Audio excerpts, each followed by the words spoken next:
Bonsoir à toutes et à tous. Ce soir, un sujet un peu difficile, mais qui nous concerne tous. C'est un dossier tabou, assez peu évoqué dans la campagne présidentielle, celui de la fin de vie. Mais notre invité a décidé de le remettre au centre des débats. C'est-à-dire, c'est parti.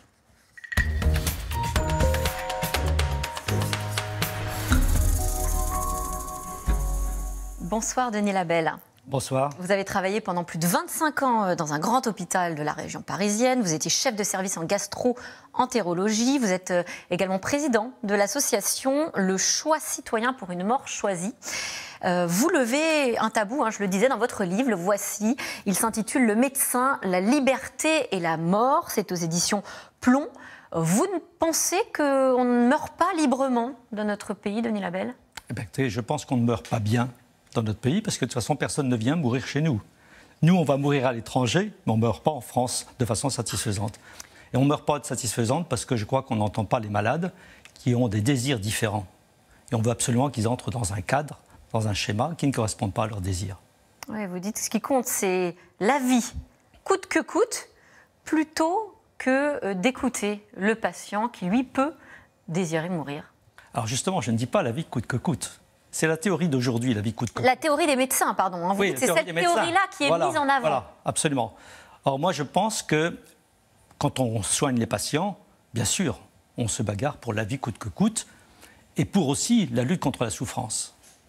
Mais dans la maladie, on arrive à un stade parfois où le problème se pose. Quelle est la priorité ? La vie coûte que coûte ou la suppression de la souffrance ?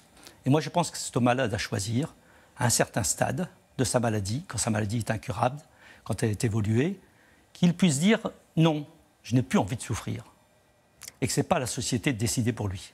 Et ça, vous dites que c'était votre rôle de médecin. Vous accompagnez vos patients. Vous avez ces mots en disant « moi, mon rôle, c'était de les accompagner jusqu'au bout ». Concrètement, ça veut dire quoi ? Si vous voulez, je trouve anormal que les soins s'arrêtent parfois à une certaine période. Normalement, les soins, ça va de la naissance à la mort. Et l'éthique d'un médecin, ce qui n'est pas bien compris aujourd'hui, et ce qui n'est pas enseigné du tout, c'est que le médecin doit s'occuper du patient, de son patient jusqu'à la fin, et de ne pas le diriger vers un centre spécialisé au dernier moment, comme s'il s'en lavait les mains. Est-ce que ça n'existe pas aujourd'hui ? Il y a une loi, c'est la loi Claes-Leonetti, qui permet justement d'accompagner les patients en fin de vie. Non, ce n'est pas si simple que ça, parce que cette loi, malheureusement, elle est d'abord extrêmement restrictive dans les indications. Tout le monde ne peut pas en profiter, il faut que ça soit un stade très évolué, que la personne souffre de douleurs incontrôlables, rien que cela c'est tout de même terrible. Et puis un certain nombre de maladies n'en font pas partie, et les maladies neurodégénératives, on n'en parle pas. Donc les indications sont très restrictives et la méthodologie est hautement discutable. Si le titre est très satisfaisant, sédation profonde et continue jusqu'à la mort, on se dit très bien. On est accompagné. Voilà. Or, hélas, la méthodologie n'est pas la bonne. C'est-à-dire qu'on impose la suppression de l'alimentation et surtout de l'hydratation. Il n'y a aucune raison de déshydrater le corps. Et ensuite, il y a tout un protocole qui a été établi par la Haute Autorité de Santé, inspiré de la Société française des soins palliatifs, qui impose une progression lente dans l'administration de morphiniques et de sédatifs. Trop lente ? Mais bien sûr.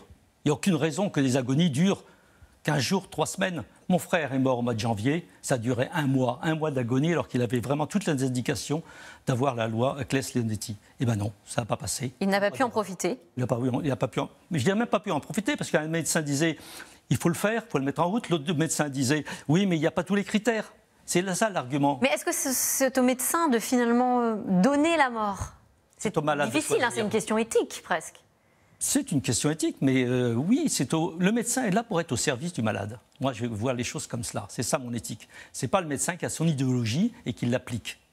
Ça vous est arrivé, vous, en tant que médecin, justement Bien sûr. Alors, racontez-nous concrètement comment ça se passe. Bien sûr. Moi, j'ai adapté mon attitude et je l'ai fait progressivement, parce que c'est les malades qui m'ont appris les différents désirs qu'ils avaient. Oui, vous dites qu'on n'apprend pas ça dans les écoles de médecine. Bon, rien du tout. Jamais. Les études de médecine.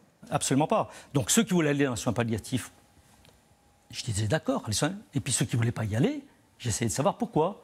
Et s'ils voulaient rentrer chez eux et qu'ils meurent à domicile, je faisais le nécessaire. Et puis s'ils voulaient mourir à l'hôpital, je les aidais, parce que c'est mon rôle. Vous n'avez jamais hésité ? Non.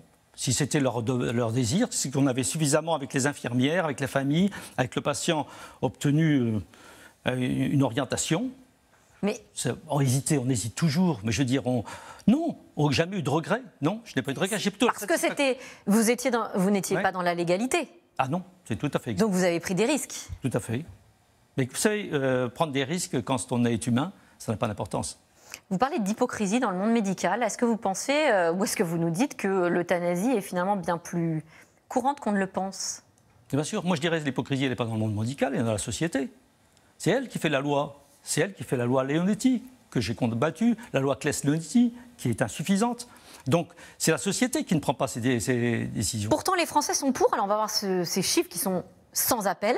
93% des Français qui sont favorables à l'euthanasie, à la demande des patients atteints de maladies incurables, et 89% qui sont carrément pour le suicide assisté. Et les chiffres sont très importants aussi, quelles que soient les religions, puisqu'on a près de 70%, 60% des catholiques 65% à peu près, voilà, qui sont aussi pour l'accompagnement. C'est ça qui est extraordinaire, c'est qu'en fait la population depuis 20 ans, plus de 20 ans, toutes les enquêtes qui ont été faites vont toutes dans le même sens. Et il y a entre 80 et 90% de gens qui disent qu'il faut changer la loi, cette loi est inhumaine, il faut arrêter. Et malgré cela, les hommes politiques tergiversent, hésitent. Vous en avez rencontré, certains vous disent oui, vous m'avez convaincu, et la loi ne passe toujours pas. Oui, qu'est-ce qui fait obstruction? Je peux prendre 3 exemples. Bernard Kouchner, quand il était au ministère, il a regretté de ne pas avoir fait passer la loi, mais il ne l'a pas fait passer. Manuel Valls, avec qui j'ai travaillé, puisqu'il était maire d'Évry et que moi je travaillais à Évry, était décidé à faire passer une loi, mais quand il était au pouvoir, il n'a rien fait passer. Et François Hollande, qui avant son élection à la présidence a dit « ça sera la loi essentielle de mon quinquennat », on aboutit à la loi Claes-Leonetti. Alors qu'on a 93% des Français qui sont pour. Donc c'est même pas une question de courage politique, puisque là, les voix, ils les ont assurées. Les Français sont pour. Qu'est-ce qui fait obstruction? C'est une loi qui ne coûte pas un sou, qui donne satisfaction. Et le président de la République qui la fera voter, parce qu'en France, il faut l'accord du président de la République pour ce genre de loi sociétale, on mettra son nom en regard de la loi. Ah, c'est lui qui a fait passer la loi sur l'IVG, c'est Valéry Giscard d'Estaing, la loi sur la peine de mort, c'est Mitterrand, et on dira, Monsieur Dupont, prochain président de la République, ou Madame Dupont, je n'en sais rien, disons, mettra son nom au regard de cette loi qui sera une loi humaine. Est-ce que vous avez un candidat, je ne vais pas vous demander le secret de votre vote, mais un candidat qui est prêt à faire passer cette loi, avec qui vous avez discuté? Alors, si vous voulez, la difficulté aujourd'hui, c'est que les seuls candidats qui sont prononcés pour un changement de la loi, plutôt les candidats de gauche, sont tous les candidats de gauche qui n'ont pas de chance, peu de chance d'arriver au deuxième tour. Enfin, j'en sais rien, mais disons que quand on voit les sondages, il y a peu de chance. Les candidats qui risquent d'arriver au second tour, soit ne se sont pas prononcés de façon précise, mais enfin qu'ils n'ont pas pour l'instant montré de désir de changer les choses comme le président actuel. Emmanuel Macron pourrait faire passer une loi? Bien sûr. Bien sûr. Il vous en a donné... Ah non, pas moi. Il l'aurait dit à Lynn Renault, pas moi. Moi, je n'ai pas eu de contact, Emmanuel Macron. Il aurait dit à Lynn Renault qu'il va faire passer une loi. Là, c'est des rumeurs. Je peux dire, ce sont des rumeurs. Voilà, j'en sais rien du tout. Mais en effet, je pense qu'il pourrait, s'il écoutait les Français, il serait temps, du reste, que ce qu'on dit, il y a un fossé entre l'élite et la population, il serait temps que les gens qui sont en tête de l'État écoutent 90% des Français. Eh bien voilà, et qu'ils lisent votre livre, et le message est passé aussi au futur président ou à la future présidente de la République. Merci à vous, Denis Labelle. Je rappelle le titre de votre livre, Le médecin, la liberté et la mort, pour le droit de choisir sa fin de vie. C'est aux éditions Plomb, un sujet toujours d'actualité qui fait avancer la réflexion. Merci à vous. Tout de suite, c'est dans l'air. Bonne émission à vous.